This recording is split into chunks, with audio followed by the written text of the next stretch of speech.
Happy New Year, everyone, and welcome back to another video on the channel. Today, we're going to talk about how we can prepare for the biggest event of the year, which of course is Team of the Year. Team of the Year is always a huge event because it brings about tons of really high-rated players and gives the best players in the world special cards, so it's a ton of fun and really exciting. And I do think it's going to be our next main event when the winter wildcards ends here in 23 days. Now, the reason why I'm dedicating an entire video for it, and I will make more videos in the next few weeks, is because it is, like I said, the biggest event to come, and it does make huge shifts or waves in the market and in the game. So there's a few things we could do though to prepare for it weeks in advance.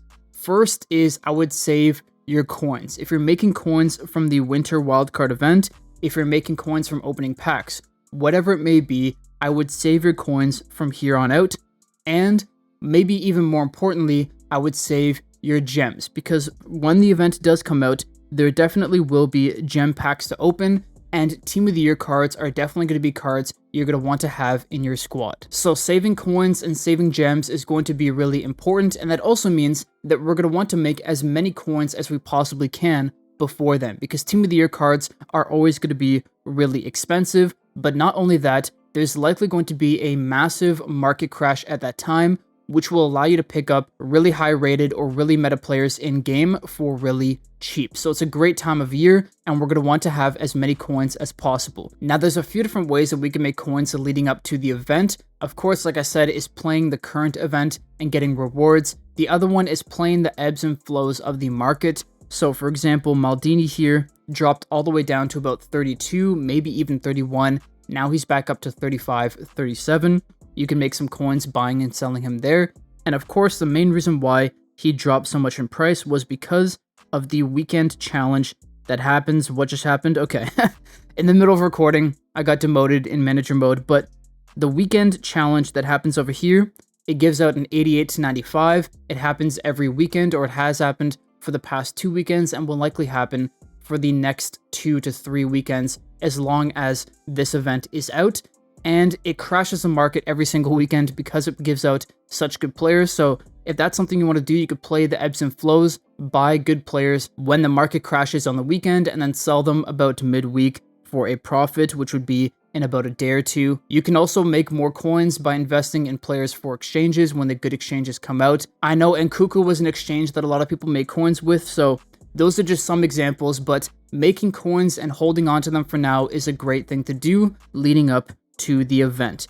The other thing to keep in mind is Division Rivals ends in 12 days. So what I'm going to personally do, and you could do it as well, is I'm going to grind out as hard as I can, try to get the best rewards possible, but grind it out before the rewards come out because, well, you have to, but well in advance, because then I could go and sell off my team, collect as many coins as possible, and have those coins when Team of the Year comes out, instead of being stuck with a 1.6 billion coin team and not being able to invest or to pick up players while they're cheap. So that's another thing to keep in mind, because the Division Rivals is actually ending halfway between now and when I think Team of the Year comes out. That's just when I think. I could be wrong, but if that is the case, that means that Team of the Year cards will be coming out halfway through a Division Rival season. So you're going to want to have coins to upgrade your team with those Team of the Year cards, and then go and try to get high ranks in Division Rivals. So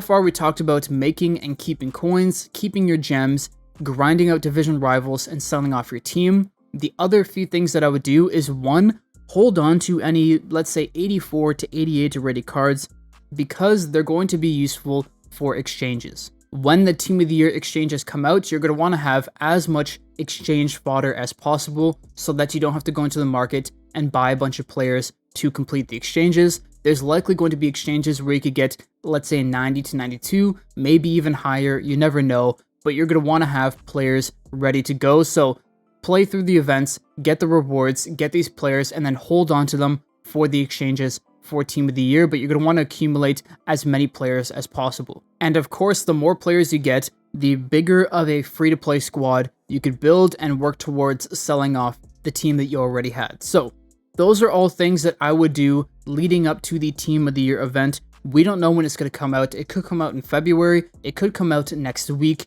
My guess is it's going to come out when the winter wildcards is over, which is in 23 days, which means we have just over 3 weeks to prepare for it. Now, I wouldn't do anything drastic right now.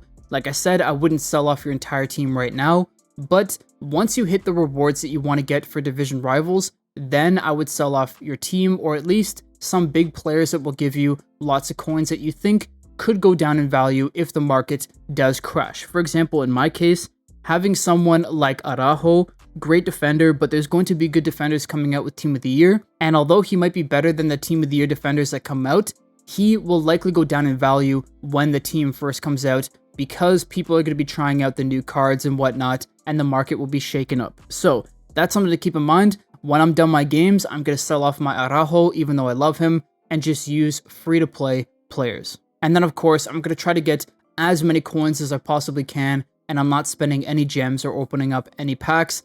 That is all reserved now for Team of the Year. Anyways, that is all for today's video. If you are an FC Mobile or FIFA Mobile veteran, you've been around the game for years, have been through multiple Team of the Year cycles, make sure to comment any tips or any other advice that I missed in this video in the comment section down below. Let's use this video as a way to all prepare for the upcoming event. Anyways, I'll see you in the next one. Peace.